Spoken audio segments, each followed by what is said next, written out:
the RSA has a new strapline, and that strapline is 21st century Enlightenment.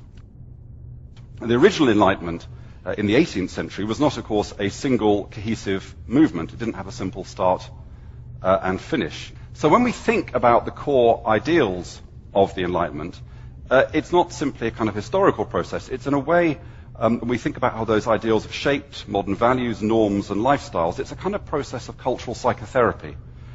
We're delving into what has shaped the collective consciousness of modern people. And that enables us to explore critically whether those values and what they have come to mean to us still work for us, and whether they meet the challenges that we now face.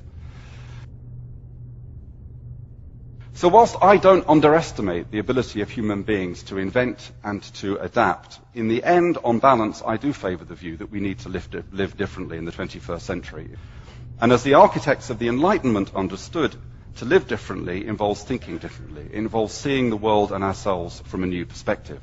In critically examining what Enlightenment values have come to mean to us, what we can now bring to bear is powerful new insights into human nature. Insights that have emerged from a variety of scientific disciplines and social sciences over the last 20 or 30 years. Because Copernicus, Galileo, and Newton helped to lay the ground for the Enlightenment by revealing that the laws of nature not only failed to conform to religious doctrine, but also they failed to conform to intuition. So the Pope might have said the sun went round the earth. It might have felt like the sun went round the earth, but science showed otherwise. And I think that insights into human nature have a similar double impact, also unsettling our intuitive sense of ourself in the world. Most of our behaviour, including social interaction, is the result of us responding automatically to the world around us, rather than the outcome of conscious decision-making.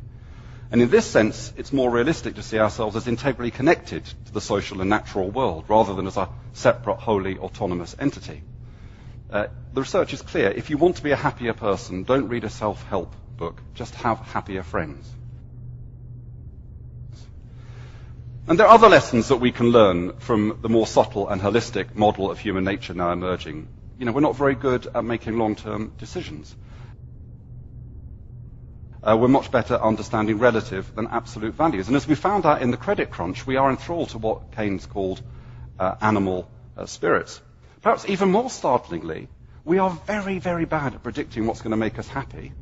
And we're even bad at describing what made us happy in the past. So I would argue that the moral and political critique of individualism now has an evidence base. And it's with this in mind that I argue that 21st century Enlightenment should champion a more self-aware, socially embedded model of autonomy that recognizes our frailties and limitations. Now, this does not mean repudiating the rights of the individual, and nor does it underestimate our unique ability to shape our own destinies. Indeed, it's actually by understanding that conscious thought is only a part of what drives our behavior that we become able to exercise self-control. All of this can enable us to distinguish our needs from our appetites and our amazing human potential from the hubris of individualism. It's the basis for self-aware autonomy. The developmental psychologist Robert Kegan argues that successfully functioning in a society with diverse values, traditions, and lifestyles requires us, in his words, to have a relationship to our own reactions rather than be captive of them.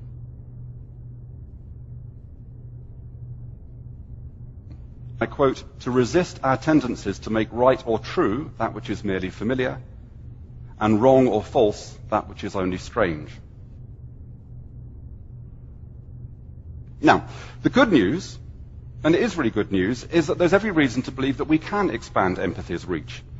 Despite major departures from the trend, most terribly in the 20th century, the history of the human race has been one of diminishing person-to-person violence.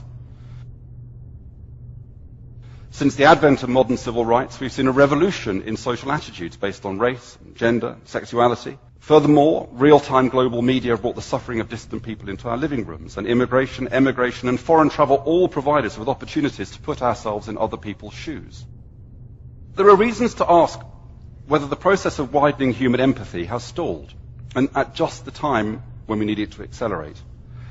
After 4 decades of post-war progress, levels of inequality have risen in the rich world. Tensions between different ethnic groups persist and have taken on new dimensions. Anti-immigrant sentiment has grown, arguably reflecting a failure by policymakers to balance the imperatives of globalization and the ideal of universalism with the empathic capacity of the communities most affected by change. From gangs to the impact of violent video games, there are worries about young people. Globalization and public deficits may mean that future generations in the West face tougher challenges than their parents. So the stock of global empathy upon which democratic leaders can draw has to grow if we're to reach agreements which put the long-term needs of the whole planet and all its people ahead of short-term national concerns. But the chain linking interpersonal, communal, and global-scale empathy is complex. Intellectuals, politicians, and interest groups, and think tanks spend an enormous amount of time debating what should be the content of universalism, which rights, which entitlements, which capabilities. But shouldn't we perhaps just spend a little more time exploring the foundations of universalist sentiment? What is it that enhances and what is it that diminishes our empathic capacity?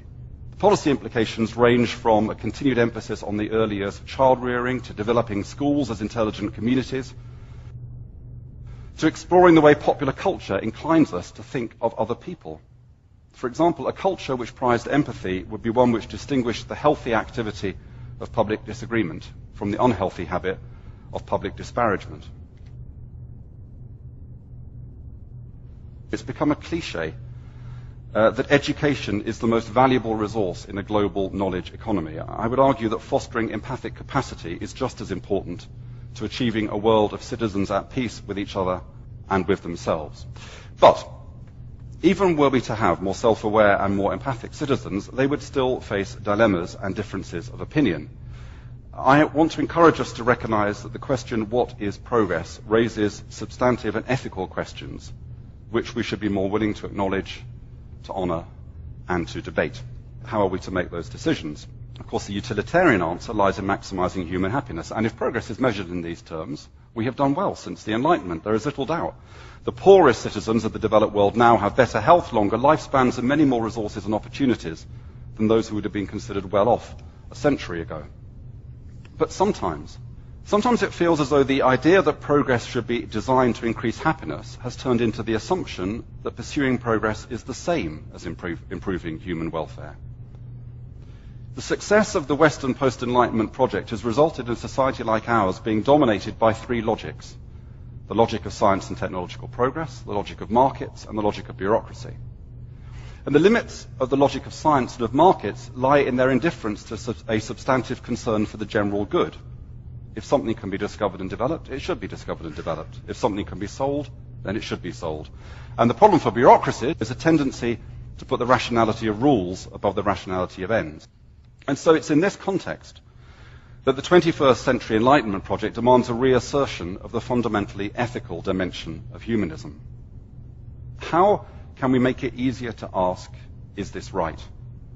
Is it to be a world where so many of us feel that the shape of our lives is dictated not by the ideal of a life fully lived, but by social convention and economic circumstance? Why should we cram education into the first quarter of our lives, desperately balance work and caring in the second and third quarter, and then feel that we're going to suffer second-class status and a fear of neglect in the final quarter?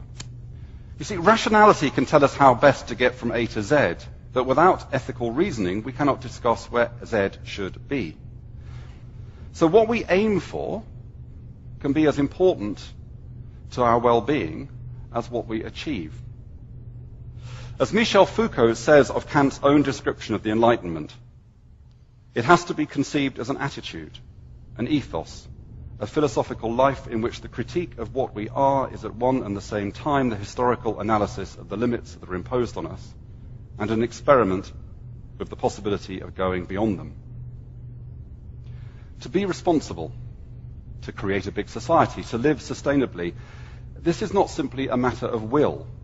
The 21st Century Enlightenment calls for us to see past simplistic and inadequate ideas of freedom, of justice, and of progress.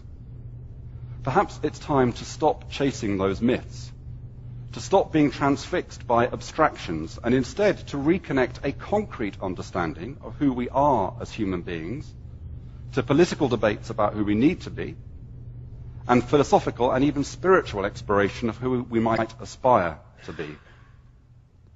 Creative people who want to make a difference have 1,000,001 opportunities and distractions. To engage them means an ethic which is intolerant of negativity, rigid thinking, and self-promotion, and instead keeps people constantly in touch with the words of the anthropologist Margaret Mead.